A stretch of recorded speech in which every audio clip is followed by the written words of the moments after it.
என கூப்பிடுங்க சோறாக்கி போட. தம்பி, அதாவது பஞ்ச பூதங்களும் கடவுளோட ஆணையும் ஒரு தாயோட ஆசீர்வாதமும் உன் கையில் இருக்கிற ரேகையை மாற்ற முயற்சி பண்ணினாலும் கேப்டனோட இந்த ராஜ்யத்தை யாராலையும் மாற்ற முடியாது. அந்த ராஜ்யத்துல கொம்பு சீவு மிகப்பெரிய வெற்றி அடைய நல்வாழ்த்துக்கள். அது போக என் பிள்ளை தொட்டதெல்லாம் தொலைங்கணும், அதாவது கெட்டதெல்லாம் விலகணும். அடுத்த படத்துக்கும் மித்ரன் ஜவகர் படம் பண்றதுக்கு அட்வான்ஸ் வாங்கியாச்சு.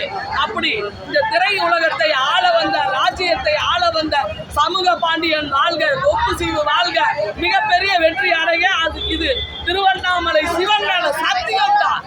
அருமையா இருக்கு, எல்லாரும் பார்க்கலாம். கேப்டனா மறுபடியும் திரையில பாத்துட்டோம் நாங்க. ஒவ்வொரு அடியும் இடி விழுந்த மாதிரி ஃபைட் சீன்ல எப்படி இருக்கு? ஃபைட் சீன்ல எப்படி இருக்கு? அந்த கால அண்ணன் சொல்லி அடிப்பாரு, அந்த கால் அடி தம்பி அடிக்குது, அது அடிச்சு ஆளே கிடையாது.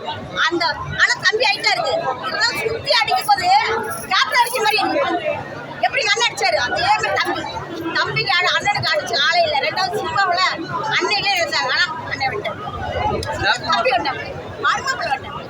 எங்க அண்ணன் பிள்ளை வந்துச்சு. ஆனா இனிமேல சினிமாத்துல மக்கள்லாம் சாப்பிடுறதுக்காக அதே மாதிரி எங்க தம்பி செய்வாங்க. இனிமேல் இந்த கொம்பு சீவிடாத பேர் சீவிட்டு போயிடுவாங்க. இனிமேல் யாருக்கும் அந்த கஷ்டப்படாது. அண்ணன் செஞ்சு தம்பி கேட்டு இனிமேல் நல்லா எல்லாமே நல்லா செய்வோம். நல்லா இருக்குங்க. மாமா மச்சான் காம்போ அல்டிமேட்டா இருக்கு, சூப்பரா இருக்கு. நல்ல ஒரு படத்துக்கு ஒரு தூண் மாதிரி இருக்கு. அந்த சரத்குமார் அவர்கள் நல்லா பண்ணிருக்காங்க. நல்லா இருக்கு. ஸ்டார்டிங்ல ஃபைட்டோட தான் தோங்குதுன்றாங்க. அது எப்படி ஃபைட் செமையா இருக்கு, சூப்பரா இருக்கு. அதே போல இது படத்துல ஃபுல்லாவே இந்த கஞ்சா பத்தின ஸ்டோரியா இருக்குல்ல, அது எப்படி காமெடி எடுத்துட்டு போயிருக்காங்க இல்ல மக்களுக்கு விழிப்புணர்வா இருக்காங்க? காமெடியா தான் போயிட்டு கடைசியில ஒரு சென்டிமெண்ட் இருக்கு. மறுபடியும் ஓவரால் நல்லா இருக்கு படம். எல்லாரும் தியேட்டருக்கு வந்து பார்க்கலாம். செமையா போகுது. 190 rupees டிக்கெட்டுக்கு ஒத்தான ஒரு மூவி, சூப்பரா பண்ணியிருக்காரு. அவன் அம்மா 8 அடி பாய்ஞ்சா 16 அடி பாயிண்ட் இருக்காரு, செமையா பண்ணியிருக்காரு. அதை ப்ரூவ் பண்ணியிருக்காரு. நிச்சயம் வளர்ந்து வரக்கூடிய ஒரு நடிகர். இவர் நம்ம எல்லாருமே சப்போர்ட் பண்ணணும். இந்த படம் பார்த்தாது, இன்னும் இதை விட மாசான மூவி பண்ணணும், செம்ம ஆக்ஷனான மூவி பண்ணுவாருன்னு நினைக்கிறேன். நல்லா இருக்கு சார், நல்லா பக்காவா இருக்கு சார். நல்லா இது காமெடி எல்லாம் எப்படி இருக்கு? கருத்து என்ன சொல்றாங்க? கருத்து நல்லா, கதை நல்லா இருக்கு, நல்லா ஃபைட் நல்லா இருக்கு, நல்லா ஸ்டோரிக்கு நல்லா பக்காவா இருக்கு. கேப்டனுக்கு அப்புறம் இவர் எப்படி நடிக்கிறார்? நல்லா பக்காவா இருக்கு, அவரோட டேலண்ட் ஆகும். அப்போ வந்து கேப்டன் சார் காம்போ மாதிரி இருந்துச்சு, நல்லா இருக்கு, வேற லெவலில் இருந்துச்சு. ரெண்டு பேரும் நல்லா சூப்பராக பண்ணியிருந்தாங்க. கேப்டன் சார் எப்படி பண்ணுவாரோ அதே மாதிரி தான் இவங்க ரெண்டு பேரும் ஈக்குவல் நல்லா இருக்கு. அது ஃபுல்லாகவே காமெடி தான். இதில் அவர் இன்னும் நல்லாவே காமெடி பண்ணியிருந்தாரு. காமெடி ஓரளவுக்கு தானே இருந்துச்சு, ஃபுல்லாகவே டேரக்ட் ஃபைட் சீன் மாதிரி இருந்துச்சு. நல்லா இருக்காங்க படம். படத்துல இருக்கிற பாட்டுல எப்படி இருக்கு? பாட்டில் ஓரளவுக்கு இப்படி எனக்கு அந்த ஆக்ஷன் எல்லாமே நல்லா இருந்துச்சு. கதை வைஸ் கதையில என்னதான் சொல்ல வராங்க? கதையில் அவங்க கருத்துன்னு எதுவும் சொல்ல வரலன்னா, மேக்ஸிமம் வந்து கருத்துன்னு அவங்க எதுவும் சொல்லவில்லை. கஞ்சா கடத்தக்கூடாதுங்கிறது தான் கருத்து. ஆனால் அதை அவங்க வந்து வெளிப்படுத்தலை. எப்படி கடத்துறாங்கிறது தான் அவங்க அதை வெளிப்படுத்துறாங்க. கடத்தக்கூடாதுங்கிறது அவங்க எதுவும் சொல்லலை. ஆனால் படம் ஓகே ஓகே. கேப்டன் பையன் நல்லா பண்ணியிருக்காரு. அவர் கேப்டன் எப்படி அந்த பயிற்சி திருவிழா தூக்கி பண்ணியிருக்காரு, அந்த தூக்கி பண்ணியிருக்காரு.